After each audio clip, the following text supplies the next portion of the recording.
C'est le 100e anniversaire de la LPO, la Ligue pour la protection des oiseaux. Pour l'occasion, un timbre commémoratif a été créé. D'ailleurs, le prince Albert II a participé à cette célébration. Le timbre a été réalisé par Colette Turier. Cette artiste peintre est une habituée. Depuis 1989, elle dessine les timbres de la principauté et notamment ceux dédiés à la nature. Cette année, il s'agit d'un oiseau d'une espèce protégée. La commission a bien voulu accepter de faire un timbre à l'occasion du centenaire de la LPO. On m'a indiqué donc cet oiseau, la pie-grièche, qui est un oiseau protégé, plus ou moins en voie de disparition. Et j'ai fait 3 maquettes. Il y avait également une chouette et un autre oiseau. Et c'est la pie-grièche qui a été retenue. Voilà.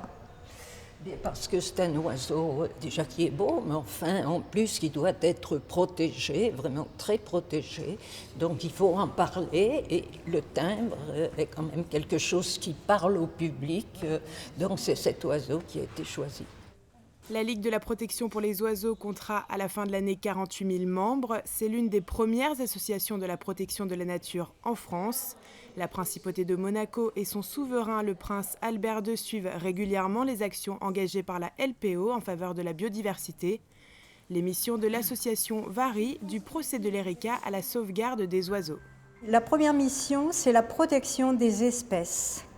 Ensuite, c'est la conservation des espaces, la sensibilisation et l'éducation. La LPO, à l'origine, c'était les oiseaux, comme son nom l'indique, Ligue de protection pour les oiseaux.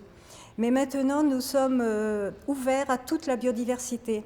Ça veut dire que ce soit les mammifères, que ce soit l'herpétologie, que ce soit les odonates et ainsi de suite. On est ouvert absolument à tout.